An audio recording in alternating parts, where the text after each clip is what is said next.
Assalamualaikum warahmatullahi wabarakatuh. Hari ini kita akan mempelajari mata pelajaran pelayanan farmasi, khususnya administrasi farmasi. Judul pada bab pertama ini yaitu tentang sistem manajemen dan organisasi di apotik. Sebelum kita lebih lanjut dan membahas tentang manajemen apotik, kita harus tahu dulu nih apa sih itu manajemen. Jadi secara tidak langsung kita sebenarnya telah melakukan manajemen diri sendiri. Kita sudah memanajeri bagi diri kita sendiri secara tidak kita sadari. Orang-orang yang mampu memanage dirinya itu akan dapat meraih kebahagiaan. Contohnya seperti ini pada kita. Jadi kita ini secara tidak langsung sudah melakukan manajemen diri kita adalah contohnya pada saat kita ingin masuk ke sekolah. Kita masuk ke sekolah itu waktunya sudah ditentukan sebelum jam 7:30 siswa sudah ada di sekolahan. Nah, karena kita sudah tahu nih bahwa harus di sekolahan sebelum jam 7:30, maka kalian harus memanage waktu kalian. Bagaimana caranya? Harus bangun sebelum jam tersebut dan sudah di sekolahan sebelum jam tersebut. Bisa dengan bantuan orang tua, misalkan kalian tidak bisa bangun sendiri. Itu adalah disebut secara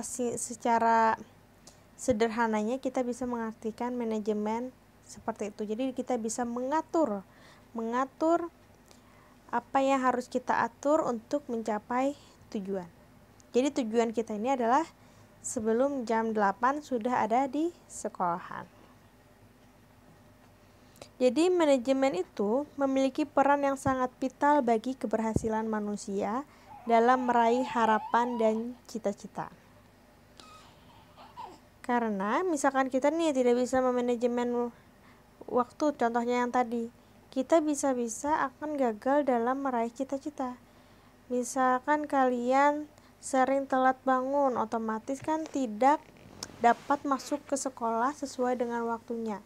Nah, kalau sering absen, maka bisa mengakibatkan tidak bisa naik kelas. Kalau tidak naik kelas, bisa-bisa cita-cita yang harusnya digapai selama 3 tahun mundur menjadi cita-cita dapat digapai selama 4 tahun.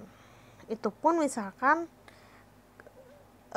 cuma 1 kali aja tidak naiknya. Kalau 2 tahun tidak naik, otomatis cita-citanya juga akan mundur untuk menggapai cita-cita tersebut.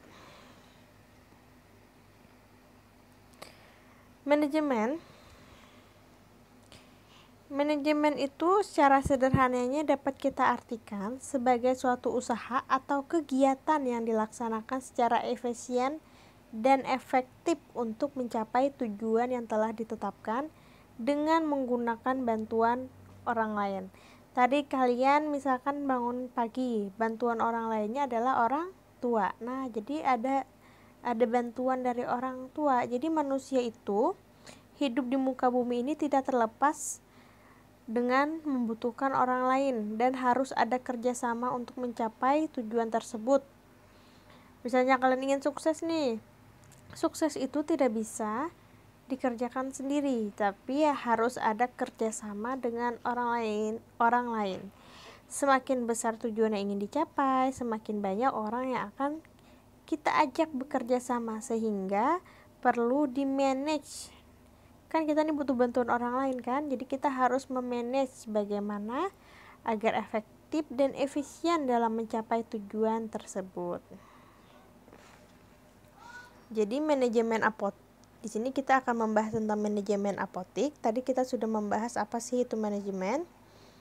Jadi manajemen itu ada unsur-unsurnya apa, prinsip manajemennya seperti apa, fungsinya seperti apa, dan tentang sistem manajemen di apotik. Nah, ini adalah pengertian secara klasik. Manajemen itu adalah seni dan ilmu mengenai perencanaan, pengorganisasian, pengarahan, koordinasi, dan pengawasan usaha manusia, serta sumber-sumber untuk kebaikan umum dalam rangka kerja organisasi dan lingkungan ekonomi perusahaan. Jadi dia ingin menggapai suatu tujuan.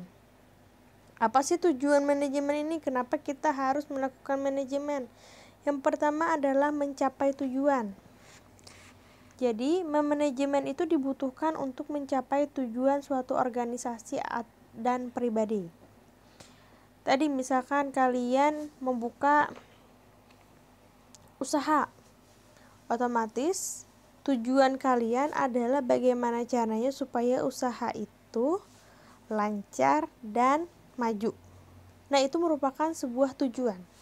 Bagaimana kita bisa merealisasikan tujuan kita itu dengan cara memanajemen. Bagaimana kita caranya manajemen waktu kita, bagaimana memanajemen karyawan, bagaimana caranya memanajemen segala tindakan yang harus dilakukan. Kemudian selain itu tujuan manajemen lainnya adalah menjaga keseimbangan di antara tujuan-tujuan yang bertentangan.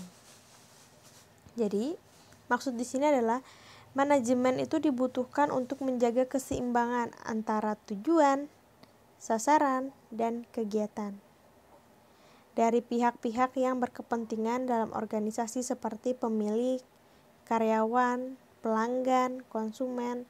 Jadi bagaimana caranya? Misalkan nih harus menjaga keseimbangan.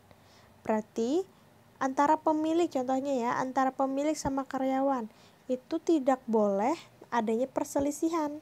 Jadi pemilik sama karyawan ini sama-sama senang. Kalau pemilik dan karyawannya tidak senang, bisa-bisa nanti usaha yang diperoleh juga, usaha yang dilakukan juga tidak sehat. Jadi bisa aja nanti karyawannya males, atau tiba-tiba karyawannya mengundurkan diri. Yang rugi siapa? Yang rugi juga si pemilik. Selain itu harus menjaga keseimbangan kepada pemerintah. Nah, kepada pemerintah pun itu harus dilakukan